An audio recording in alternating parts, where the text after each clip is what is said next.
irmãos podem se assentar.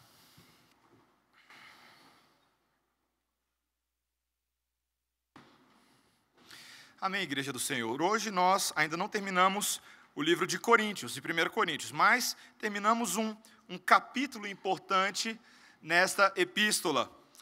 1 Coríntios capítulo 15, versículos 50 a 58.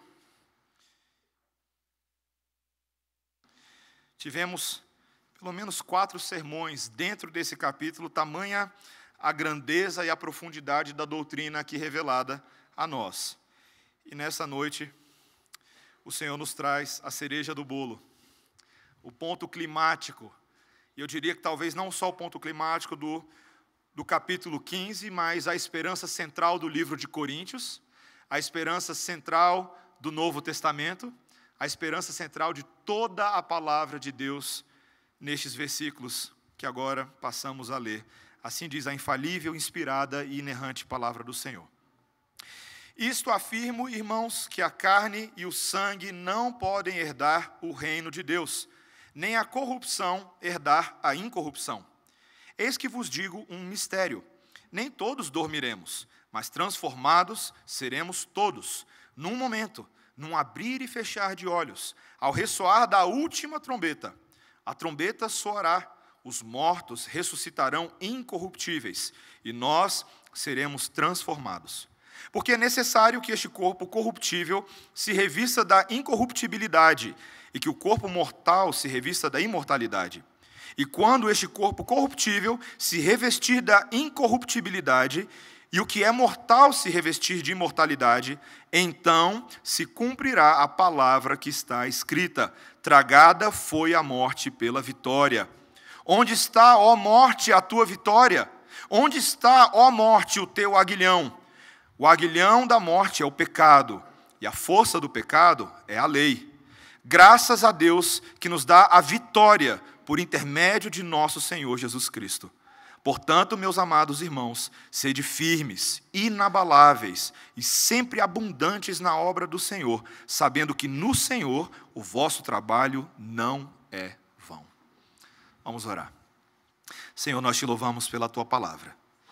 Te louvamos por tão grandiosa doutrina e pelo privilégio que nós temos de estudá-la nesta noite. À medida que ouvimos a tua voz, que o teu Espírito fale aos nossos corações e vá transformando o nosso coração de pedra em coração de carne, pronto para obedecer e ter esperança em nome de Jesus. Amém. Meus irmãos, eu não quero parecer mórbido nessa noite, mas muito mais cedo do que você pode prever, você será o convidado silencioso do seu próprio funeral. Entendeu o que eu disse? Talvez você não veio para a igreja para ouvir um sermão desses hoje, né? Mas é verdade. E no seu funeral, eu não sei como vai ser, eu não sei se eu vou fazer o seu funeral. Pode ser que eu faça. Mas sem dúvida, ali haverão parentes, amigos, para lamentar por você, por qualquer motivo que seja. Gente que não te vê há anos. E ali provavelmente o pastor no seu funeral, ele vai entregar uma mensagem aos ouvintes em sua memória. Você será levado ao cemitério, você vai receber uma despedida final e, enfim, você será enterrado. Sabe aquela aposentadoria pela qual você passou a vida inteira trabalhando? Pois é, enterrada com você. Sabe aquele carro novo que você ficou tão preocupado em não arranhar na sua garagem apertadinha? Pois é, seu novo dono acabou de destruir o carro. Os recém-casados que compraram a sua casa, já redecoraram a sala que você finalmente decorou ao seu próprio gosto, depois de convencer a sua esposa que você precisava colocar o videogame na sala. Seus pertences pessoais, quando você já viu, já foram distribuídos. Alguns até descartaram. O cachorro pegou aquele casaco velho e transformou em cama. As outras roupas suas que ninguém podia usar, ou que ninguém queria usar, já foram encaixotadas, já foram passadas para algum centro de caridade. Seus tesouros pessoais, aquelas coisas que eram valiosas somente para você, aquela florzinha cuidadosamente preservada e colocada na página da Bíblia, aquela mecha de cabelo, aquela foto rasgada, o cartão manchado, tudo queimado como lixo. E sabe, meus irmãos, por que eu estou falando de tudo isso? Porque eu e você já participamos de alguns funerais na nossa vida, mas por algum motivo você nunca espera ser aquela pessoa que está deitada no caixão. Você pensa, talvez algum dia, mas não este em particular, talvez amanhã, mas não hoje. E você se lembra de ter dito, provavelmente toda vez que achava que o seu tempo estava próximo, Senhor, por favor, não dessa vez, não dessa vez. Mas esse momento vai chegar, meus irmãos. Eu não quero ser muito poético aqui, não. Eu quero só falar a verdade. Esse momento vai chegar para cada um de nós. E a grande pergunta que nós precisamos fazer é: e agora? É só isso? E Paulo já fez essa pergunta em 1 Coríntios, quando ele disse, olha, se os mortos não ressuscitam, então comamos e bebamos, porque amanhã morreremos. Esse é o fato. Mas, meus irmãos, a alegria e responsabilidade que nós temos como igreja é o fato de que ignorância não é uma opção para a gente. O Senhor não nos deixa no escuro, Ele não nos deixa vagar por esse mundo, achando que as coisas são o que são, que é tudo resultado de uma evolução aleatória, de que não existe propósito por trás das coisas e nem existe um amanhã depois da morte. Meus irmãos, existe um amanhã depois da morte. Esse amanhã depois da morte, com todas as suas implicações, deve ser considerado, como Paulo vem fazendo desde o princípio do capítulo 15. E eu e você devemos ter o conhecimento dessas coisas. Não apenas porque elas são curiosidades do futuro, mas porque nesse momento, à medida que nós conhecemos o que vai acontecer daqui a pouco, nosso coração pode ser transformado. Ele pode ser repleto de esperança e as nossas próprias ações nesse momento podem ser diferentes. Nós podemos viver como aqueles que já sabem a viagem que está chegando. Meus irmãos, tem 3 enormes ensinos neste sermão. Um ensino sobre os nossos corpos que serão revolucionados. Um ensino sobre a nossa morte que será tragada, engolida. E um ensino sobre o nosso trabalho que nunca é em vão no Senhor. Nossos corpos serão revolucionados. Versículo 50. Isto afirmo, irmãos, que a carne e o sangue não podem herdar o reino de Deus, nem a corrupção herdar a incorrupção. Esse versículo ainda é a metade do argumento que o reverendo Gustavo começou a pregar na semana passada. Uma discussão sobre a ressurreição dos corpos e como isso vai acontecer. Lembra que o reverendo Gustavo mostrou para a gente que existem diferentes tipos de corpos, pessoas, animais, peixes, pássaros. Até mesmo os anjos no céu, eles têm corpos que são diferentes em beleza e glória. E o corpo futuro também será um corpo de glória diferenciado. Lembra, Paulo compara a ressurreição com o crescimento de uma semente em um jardim. Aquelas sementes que são colocadas no solo, elas não crescem a menos que morram primeiro. Lembra que a gente viu isso na semana passada? A planta que cresce parece muito diferente da semente, porque Deus dá um novo corpo para a plantinha. E essa é a grande ilustração. Cristo é o primogênito dessas novas plantas. Ele ressuscitou dos mortos, e a partir desse momento ele se tornou o que Paulo chama de um espírito vivificante, que tem capacidade de comunicar agora nova vida, nova existência. Ele se tornou uma fonte espiritual que resulta em nossa ressurreição. Ele foi o primeiro a entrar por esse caminho. O novo corpo humano, glorificado de Cristo, agora está adaptado à vida glorificada, assim como o corpo humano de Adão era adequado à sua vida natural. Lembra que a gente falou isso? O corpo agora do segundo Adão é adequado a uma nova vida. Quando nós formos ressuscitados, Deus fará uma obra em nós. Isso é mais ou menos um resumo do que a gente viu antes. E Paulo afirma novamente que o sangue e a carne não podem herdar o reino de Deus, nem a corrupção herdar a incorrupção. Veja que é muito importante entender esse contraste. São duas coisas completamente diferentes. Existe um contraste material. O nosso corpo atual é perecível. Ele é propenso à decadência. Mas no reino de Deus não tem nada que perece nem que cai. O reino de Deus é um reino reconstruído, renovado. A nossa frágil e vulnerável existência vai ser repaginada, vai ser colocada de lado em favor de algo melhor. Mas também um contraste, irmãos, de moralidade. Nós no nosso estado atual, somos corrompidos moralmente. E essa corrupção moral do pecado afeta toda a criação. Mas o reino consumado de Cristo é um reino de santidade. É um reino onde o pecado não terá mais vez. E, portanto, para comparecer na presença do Santo Deus, eternamente eu e você não podemos estar assim como nós estamos agora. Tem que ser um corpo novo. A impureza do homem precisa ser completamente extirpada, porque nenhum resquício disso pode estar na presença do Deus que é luz, do Deus que é divinamente santo. Meus irmãos, essa é uma gloriosa doutrina, mas uma doutrina que vai pegar a gente de surpresa. Porque tanto aqui quanto em 1 Tessalonicenses capítulo 5, Paulo nos dá uma olhadelazinha em como essas coisas vão se suceder cronologicamente. A vida vai estar seguindo, todo mundo vai estar fazendo as suas coisas, mas de repente Paulo nos dá um mistério. Mistério, lembra? No versículo 51 ele diz: eis que vos digo um mistério, nem todos dormiremos, mas transformados seremos todos. Num momento, num abrir e fechar de olhos, ao ressoar da última trombeta, a trombeta soará, os mortos ressuscitarão incorruptíveis e nós seremos transformados. É como se em 2 versículos o livro de Apocalipse, pum, apareceu do meio de 1 Coríntios. A gloriosa doutrina, meus irmãos, daquilo que Paulo diz que é um mistério. Nem todos os crentes morrerão.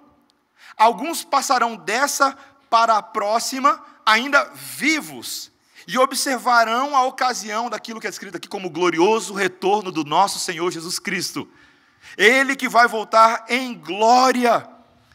E esses que estão vivos, naquele momento, serão transformados imediatamente. Paulo captura isso muito bem, meus irmãos, quando ele fala dessa mesma doutrina, um pouco mais detalhada, lá em 1 Tessalonicenses 4, no versículo 13, ele fala: meus irmãos, eu quero que vocês saibam a verdade. E por que Paulo estava falando assim? Porque aqueles irmãos de Tessalonicenses estavam tristes, precisavam de consolação, estavam sem esperança para o amanhã. E Paulo diz para eles: eu não quero que vocês fiquem tristes como aqueles que não têm esperança.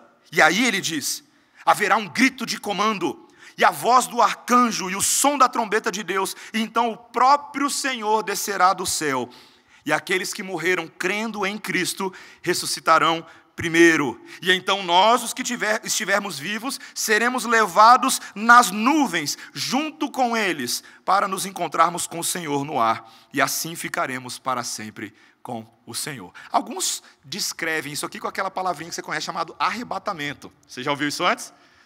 Povo arrebatado. Cena de filme, né?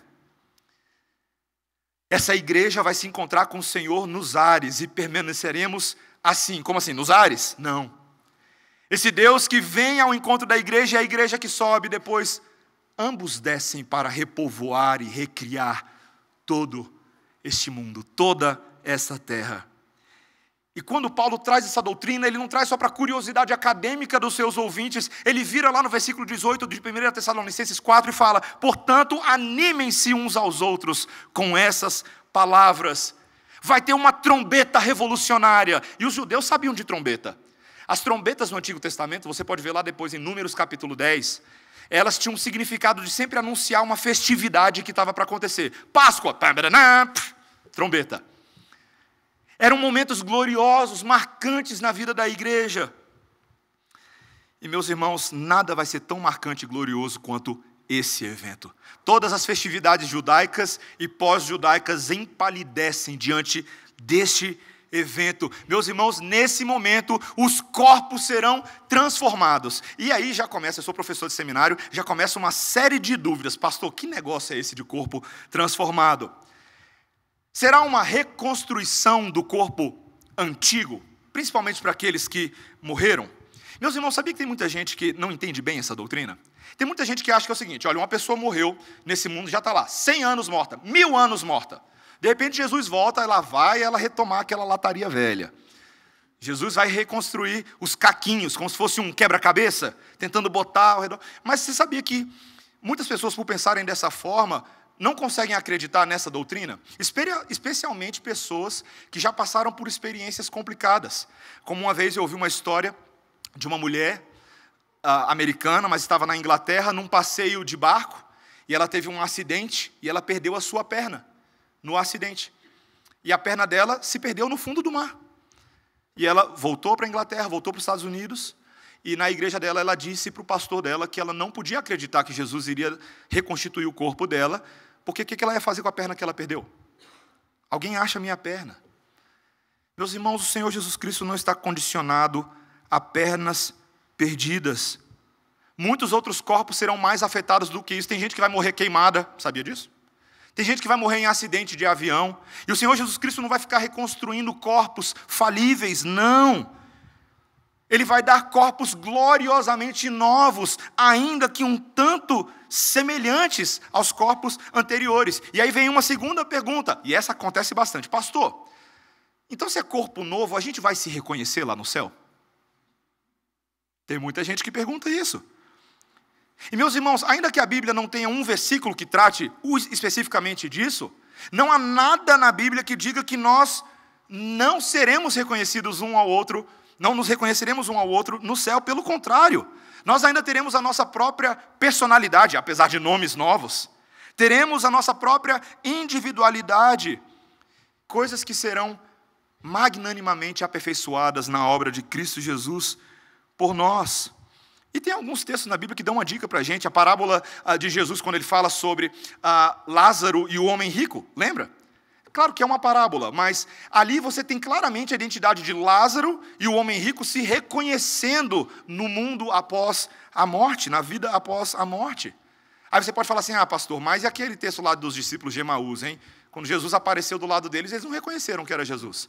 Mas, meus irmãos, eles não reconheceram que não era Jesus porque as aparências enganavam, mas porque havia um véu espiritual naquele momento para que eles não reconhecessem, com a finalidade de que, ao falar da palavra de Deus, eles reconhecessem Jesus não porque estavam vendo, mas porque pela fé estavam ouvindo. Estavam entendendo que esse era o Jesus do passado. E também, né, meus irmãos, ninguém estava pronto para um morto há 3 dias atrás aparecer para uma caminhadinha com você ali no Emaús, né? Meus irmãos, terceira pergunta, pastor, teremos superpoderes? Pastor, meu sonho, no meu corpo glorificado, é ser o Homem-Aranha. E veja, eu preciso dizer, meus irmãos, que todos nós temos um pouquinho de curiosidade, né? Como é que vai ser essa Ferrari? Porque hoje eu ando, pastor, eu não consigo correr nem mais do que 5 quilômetros. Mas eu quero ser o The Flash, eu quero correr de Andrômeda para a próxima galáxia num piscar de olhos. Meus irmãos, a Bíblia não nos diz muita coisa sobre quais serão as características desses novos corpos. Apesar de que eu tenho as minhas teorias, eu tenho as minhas especulações. Eu e o seu Jair, a gente fica conversando esse tipo de coisa, né? Esse universo inteiro está aí afora só para quê? Só para a gente ficar olhando de longe? Eu acho que não. Mas ao mesmo tempo, meus irmãos, sem a gente querer ir além da palavra de Deus, uma coisa a gente pode saber: os nossos corpos serão melhores do que os anteriores, porque eles não serão fracos, eles nunca mais adoecerão ou morrerão, será sem enfermidades. Se fosse só isso, já estava bom demais.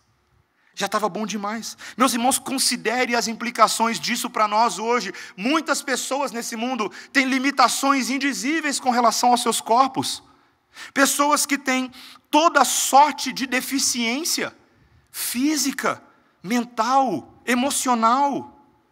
Mas a própria natureza inclusiva do Evangelho, desde já antecipa uma esperança de um mundo novo, imaculado e funcional para essas pessoas. Pensa nisso. Alguém pode ser cego hoje em dia, mas essa pessoa que é cega hoje pode desde já ver o Evangelho pelos olhos da fé. Ela pode enxergar um viver regenerado, ela pode enxergar a Cristo mesmo sem caminhar com Ele, como Tomé queria fazer.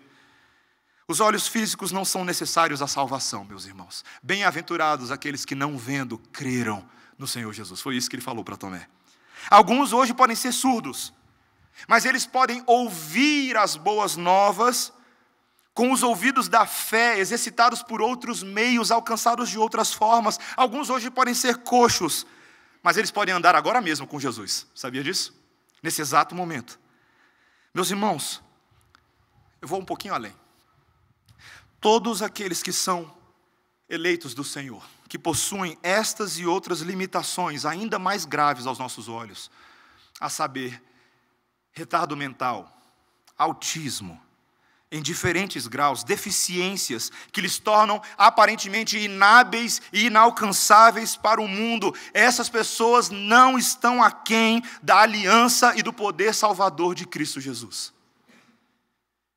E todos hoje podem saber que suas deficiências atuais são apenas temporárias.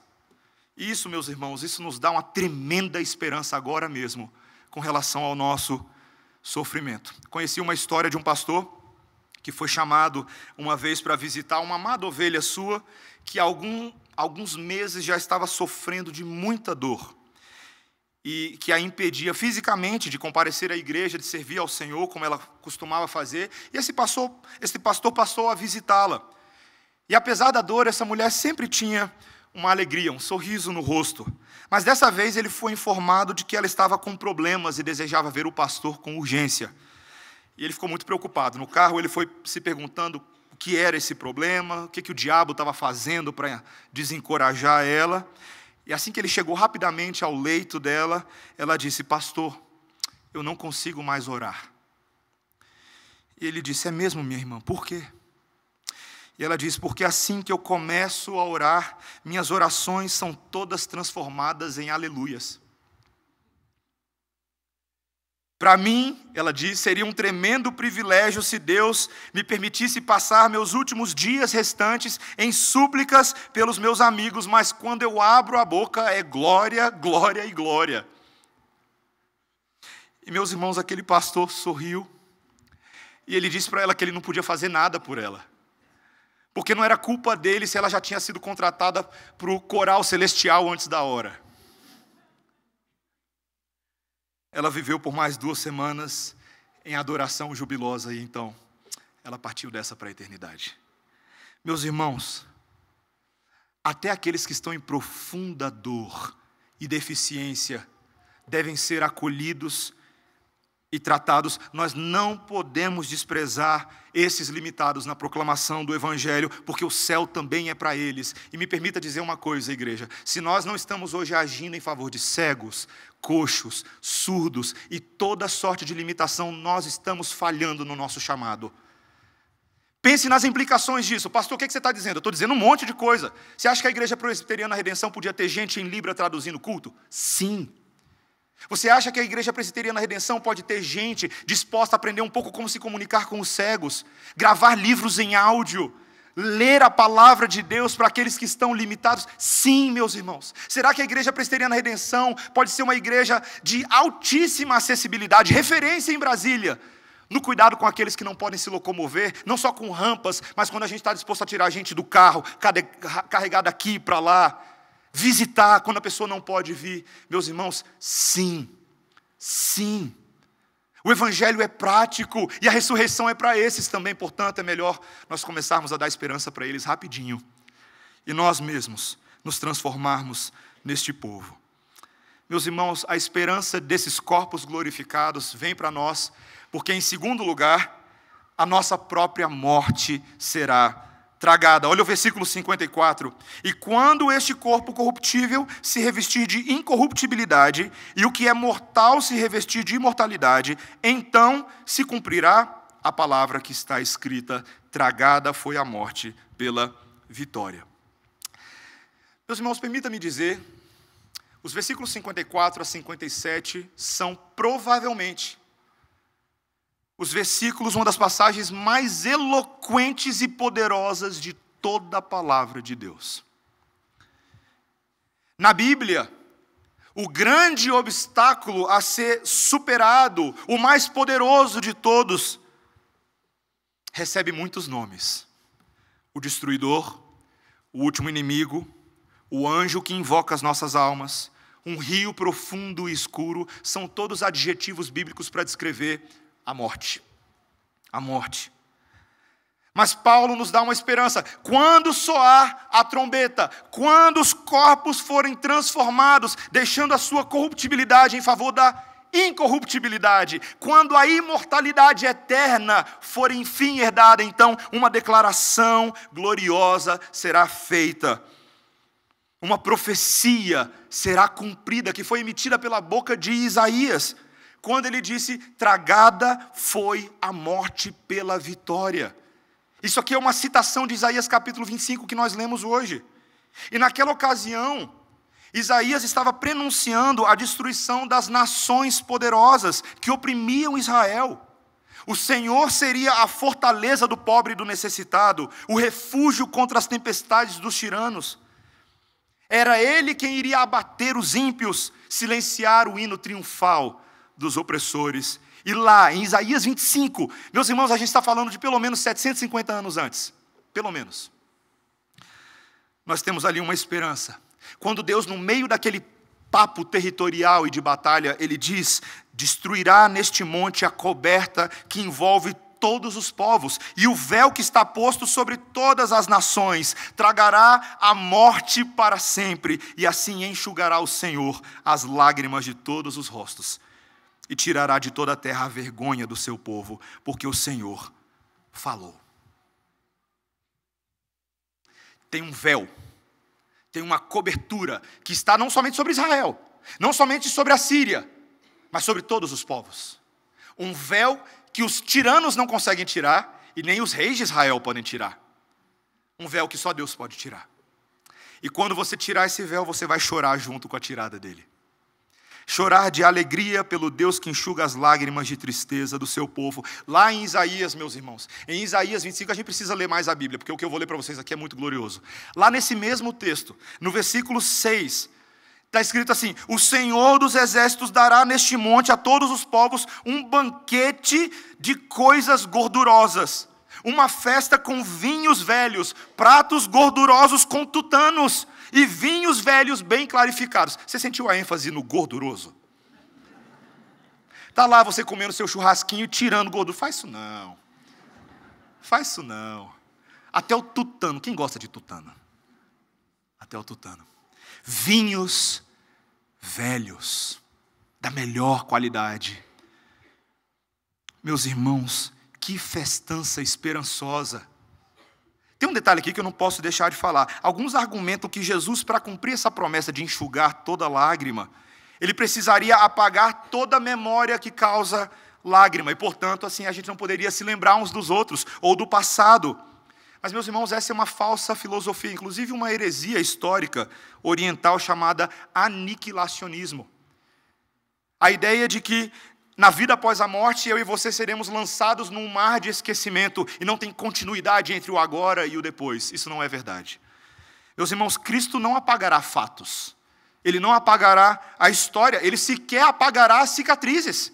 Porque Ele mesmo carregou marcas nas suas mãos que os discípulos puderam tocar. Meus irmãos, o que Ele fará é dar um novo entendimento sobre o significado das coisas que aconteceram. Eu e você passaremos a entender e a descansar em todo o agir de Deus, quando aquelas coisas que no passado nos causaram tristeza, agora nós poderemos perceber que todas elas cooperaram para o bem daqueles que amam a Deus. De que o nosso pastor, que nada nos deixa faltar, nos sustentou no vale da sombra da morte.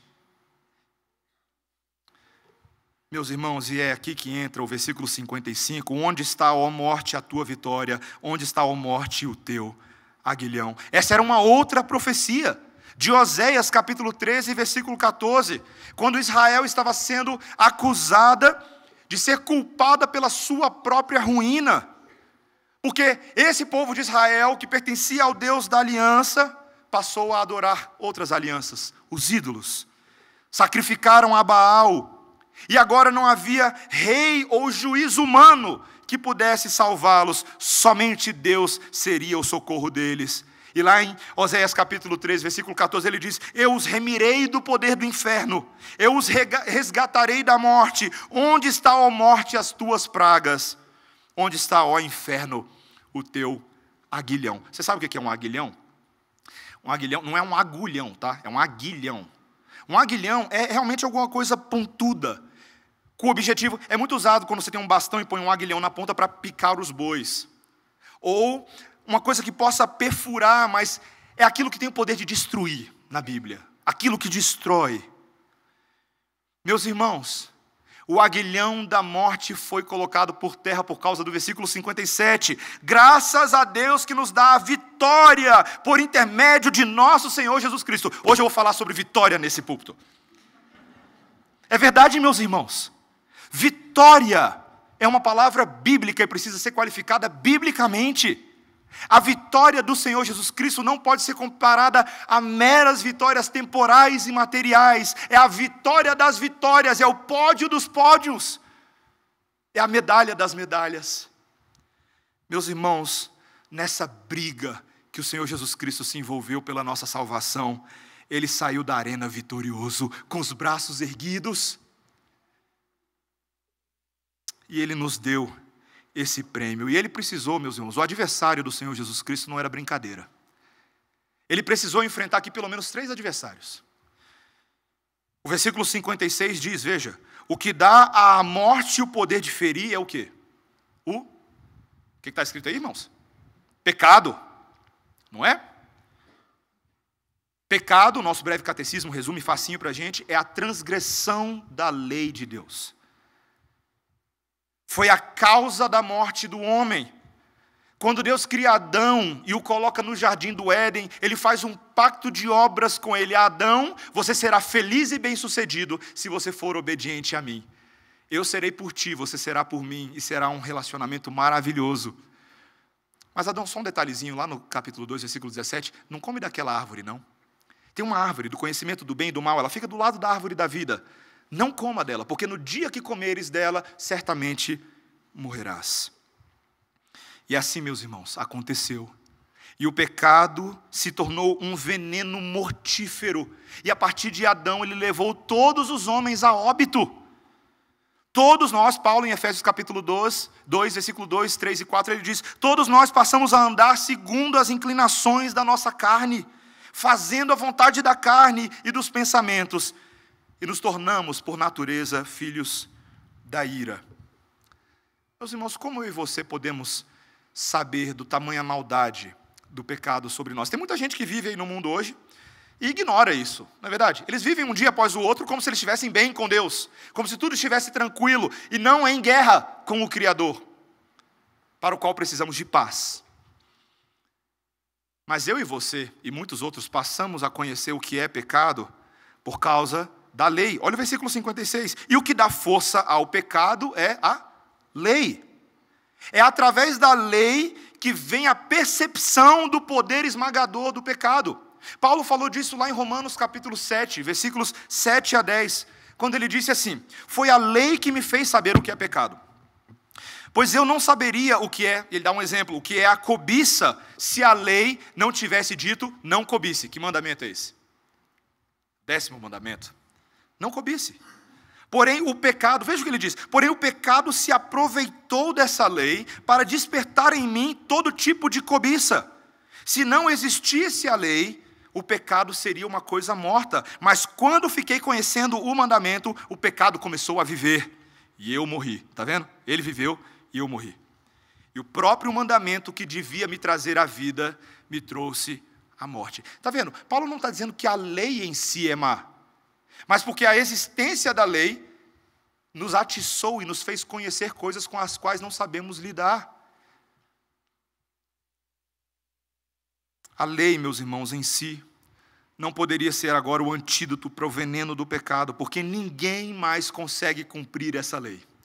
Ninguém consegue mais naturalmente, pela sua própria força, cumprir a lei da santidade e da moral de Deus. Pelo contrário, essa lei agora só condena a gente cada vez mais. Se você fizesse uma prova dos 10 mandamentos, agora, hoje teve concurso que não foi tão bom aí, mas aí você vai fazer uma provinha hoje à noite, a prova dos 10 mandamentos. Que nota você tiraria na prova dos 10 mandamentos?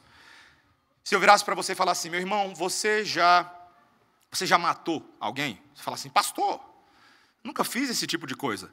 Aí eu vou falar, mas lá no Sermão do Monte, o Senhor Jesus Cristo falou que se você já odiar o seu irmão, no seu coração você já matou ele. Aí você, 0. 0 de 1. Segunda pergunta, você já adulterou? Pastor, pelo amor de Deus, não fala uma coisa dessa de mim. Mas o Sermão do Monte nos lembra que se você já olhar com olhos impuros para alguém, já foi. 0 de 2. Meus irmãos, ninguém vai tirar mais do que 1 aqui, não. Ninguém vai tirar mais do que 0. Vai todo mundo ficar no zero, vai todo mundo bombar na prova do Senhor, e tem sido assim ao longo da história da humanidade. Nós estamos aprisionados no labirinto do pecado, no nosso estado natural.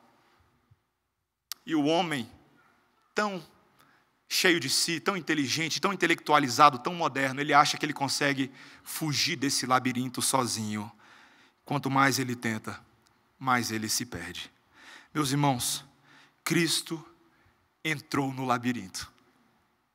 Cristo solucionou o problema, ele sabia onde estavam as armadilhas, ele sabia onde estavam os monstros, e ele cancelou o escrito da dívida que era contra nós, porque ele obedeceu às regras desse labirinto, ele viveu sob a lei dos homens, e ele fez isso de forma perfeita, em tudo que ele fez, de tal maneira que não somente ele obedeceu à lei, mas ele também cumpriu a penalidade que a lei exigia. O salário do pecado é a morte.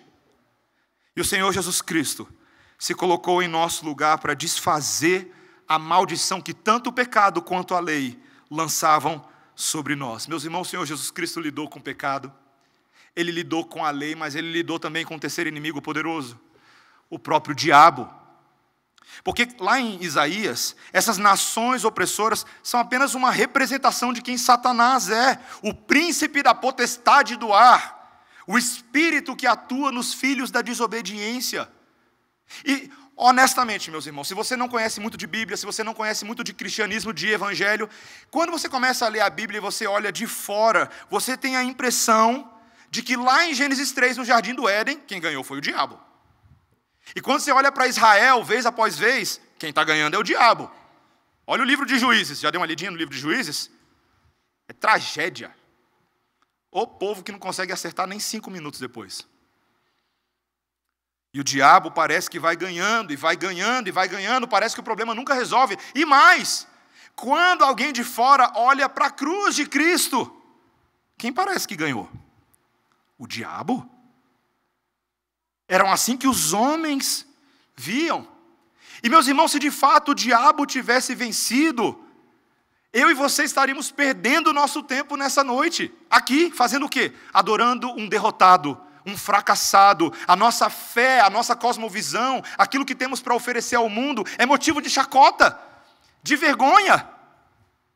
Mas, graças a Deus por Jesus Cristo, porque ele pegou aquela aparente vitória de Satanás e transformou ela em vergonha quando Jesus ressuscitou dos mortos.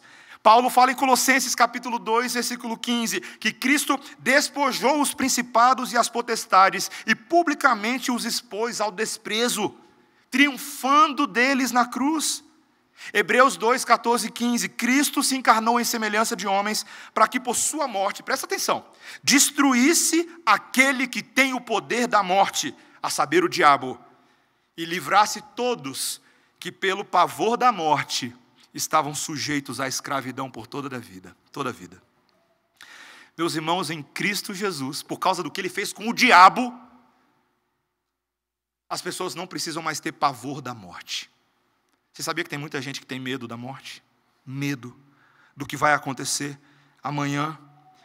E é esse medo da morte que causa ansiedade, que causa depressão, esse medo invisível que vai se infiltrando na nossa cabeça, porque a gente não consegue ver propósito em nada nesse mundo. Meus irmãos, não se enganem, a morte não é só a morte do nosso corpo, é a morte do sentido, que os nihilistas tentaram propor como o centro da humanidade. Meus irmãos, você sabia que todos os dias eu e você acabamos de uma forma ou de outra pensando na morte? Porque cada vez que nós pecamos contra Deus, ou que a gente testemunha a dor e os efeitos do pecado nesse mundo, nós somos entorpecidos pelo ar poluído dessa morte, esse mundo que jaz no maligno. Mas a promessa de Jesus, meus irmãos, é que ele vai dissipar o pavor da morte de uma vez por todas, e ele vai executar a sua justa vingança contra os nossos inimigos.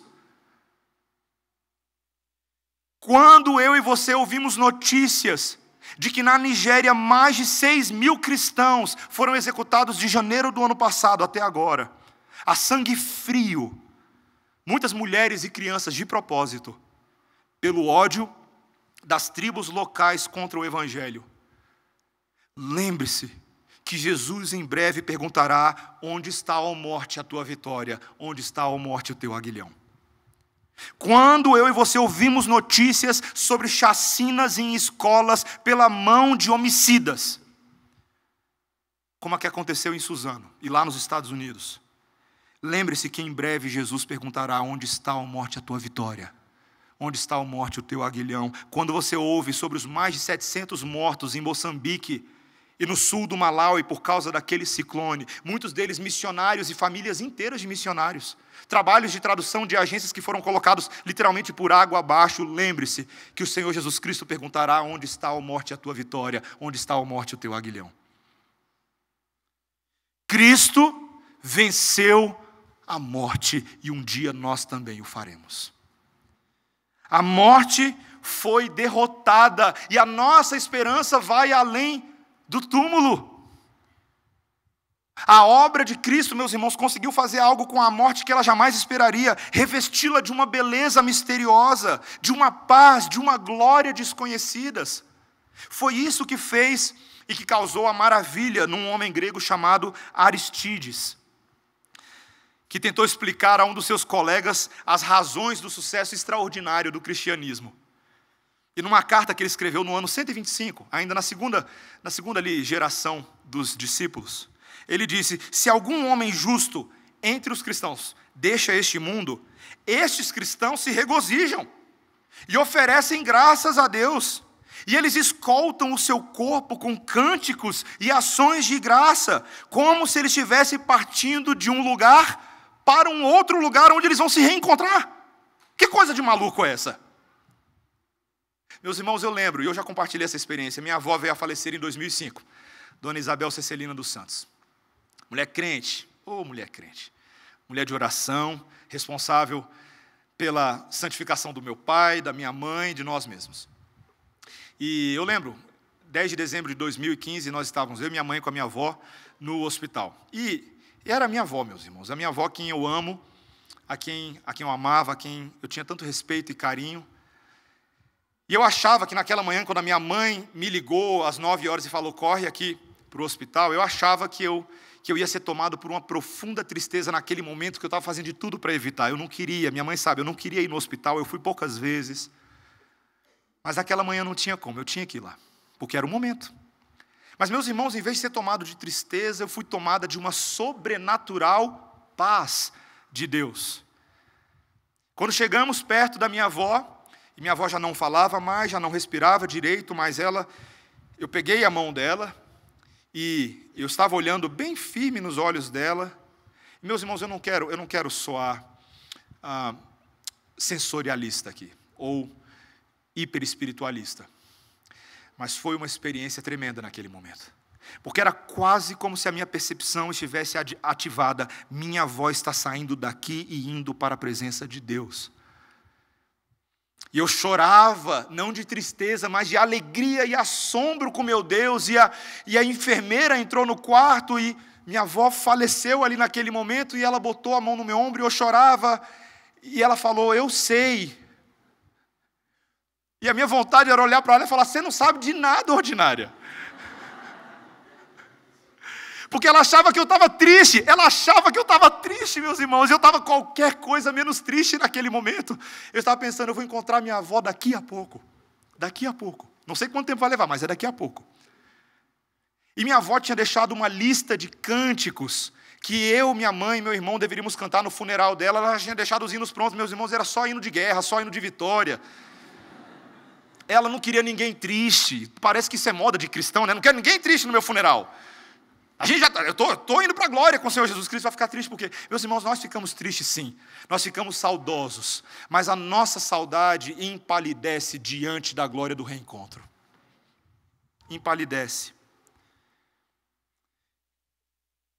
Nós não estamos separados permanentemente, nós estamos apenas esperando o momento certo. E a pergunta que eu te faço é, e por final, o que nós devemos fazer enquanto nós aguardamos? E esse é o último versículo do capítulo 15. Nosso trabalho não será em vão. Olha o versículo 58. Portanto, meus amados irmãos, sede firmes, inabaláveis e sempre abundantes na obra do Senhor, sabendo que no Senhor o vosso trabalho não é vão. A conclusão de Paulo é um imperativo. Sejam firmes, sejam inabaláveis. Vamos lembrar do porquê Paulo está falando de tudo isso, meus irmãos? Para que Paulo está falando de ressurreição? Ele está falando para uma igreja que estava sendo abalada por falsas doutrinas, uma igreja que estava sendo tentada a não crer na ressurreição, falsos ensinos, falsos mestres, competição, brigas, em face de todos os problemas que estão acontecendo nessa primeira igreja de Corinto. E é uma igreja que estava passando por muita coisa. Eles deveriam ser inabaláveis. Eles deveriam lutar. As implicações são várias. Primeira coisa, não caiam no joguinho do pecado. Lutem. Vocês não devem fazer neste corpo agora, que vai ser transformado, aquilo que Deus abomina. Não pequem, lutem contra o pecado, sejam santos. Meus irmãos, nós, Igreja do Senhor, precisamos ouvir isso hoje. Eu e você precisamos ser santos. Santo como é o nosso Pai Celestial. Sede santos, porque eu sou santo, diz o Senhor. Santidade, santidade, irmãos. Nós precisamos lutar pela nossa santidade. Eu sei que é muito difícil, mas nós não temos outra opção. O caminho é estreito mesmo. Mas é o caminho pelo qual eu e você podemos passar. Jesus Cristo passou primeiro e Ele vem arrastando o grupo para dentro. Meus irmãos, nós devemos ser diligentes na nossa luta contra o pecado. E não é só com a gente mesmo. Nós devemos ser capazes de instruir outros também. E incentivá-los na santificação. Se outros crentes estão sendo ignorantes, não permita isso. Labutemos juntos. E esse é o chamado vitalício para todo cristão comum. Não só para pastores, mas para todo mundo. Meus irmãos, a gente precisa entender que todo o trabalho que faremos neste momento não é em vão. Tem muita gente que pensa, Jesus vai voltar um dia, e a gente ouve aquele tipo de coisa, vai ficar tudo para o anticristo. Não, não é assim não, meus irmãos. Não vai ficar tudo para o diabo, não, é tudo de Jesus.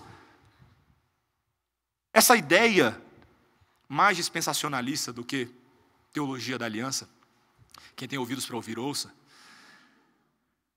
ela não condiz com o evangelho. Meus irmãos, não tem esse negócio de, tem uma igreja primeiro que vai num arrebatamento secreto, e aí os crentes carnais ficam todos para trás, para aprender, para moer debaixo do anticristo, para ver se vira crente de verdade, porque apesar de ser convertido, não, meus irmãos, não é assim não. O sangue de Jesus é suficiente para a salvação de todo mundo. É uma volta só. E se a gente faz sofrer, a gente vai sofrer todo mundo junto. Meus irmãos, o nosso trabalho não será em vão. Apesar de estarmos nos últimos dias, apesar de se aproximar, tudo o que eu e você estamos produzindo no Senhor agora é frutífero. Nós não podemos ser apáticos, só porque a gente não vê nenhum resultado rápido. A gente é muito pragmático, a gente quer resultado rápido. Mas se Cristo conquistou uma vitória final sobre a morte, é para aquilo que é produzido hoje, seja colhido lá na frente. Eu e você teremos toda uma eternidade para continuar trabalhando na seara que começa agora. No trabalho que começa agora.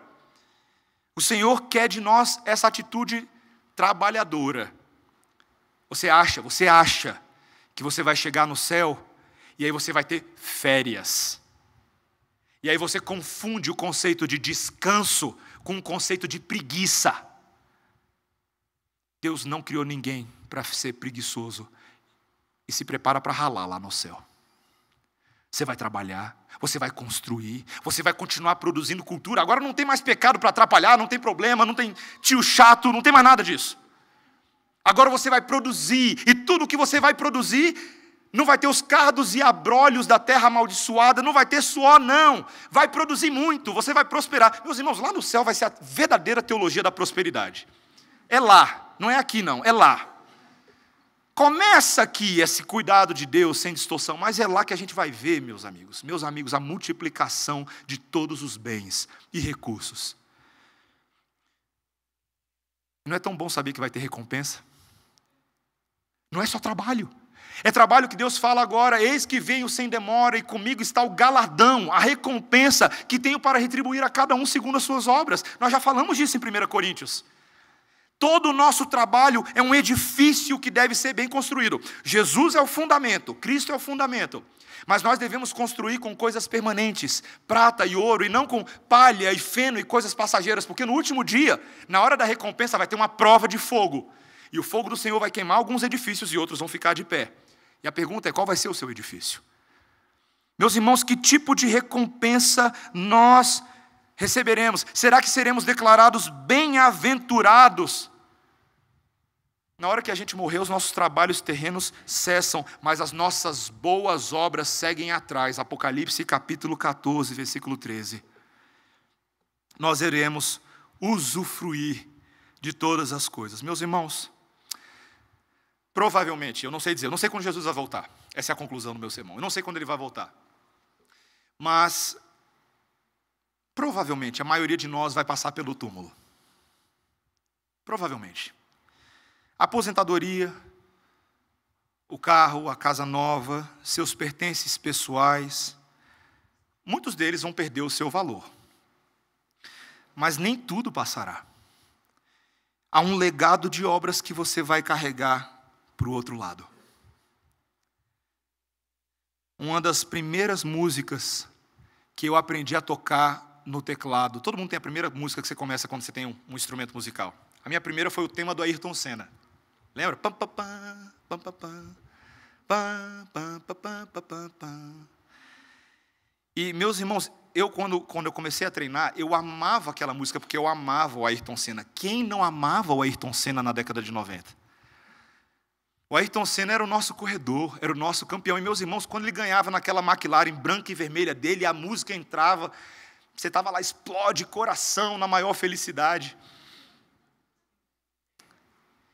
E eu estava assistindo a corrida no dia que o Ayrton Senna faleceu, no circuito de Imola. E foi uma tristeza nacional, como poucas vezes na minha vida eu vi aquilo. Eu estava em casa no momento que toda aquela notícia veio, e eu chorava, eu era uma criança, eu chorava pela morte do Ayrton Senna.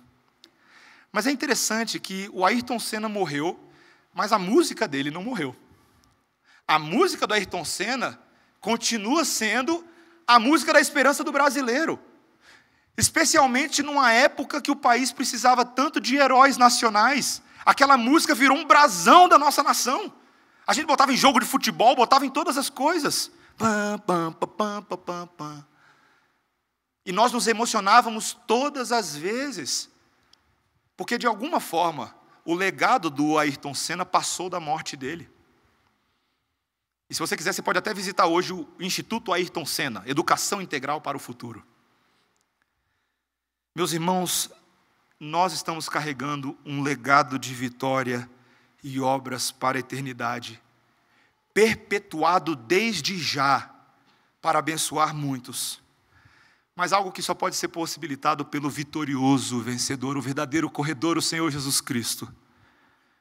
Quando eu e você testemunharmos, e nós testemunharemos, o momento do juízo, em que Satanás, finalmente, e de uma vez por todas, aprisionado junto com seus asseclas, será lançado no lago de fogo e enxofre, que é a segunda morte. Naquele momento, meus irmãos, vai ter um grito entalado na nossa garganta. Nós vamos falar: e agora? Cadê a tua vitória, morte? Fala mais. Cadê? Tem nada para falar, não? E, meus irmãos, nós faremos uma dancinha da vitória. Eu tenho certeza disso.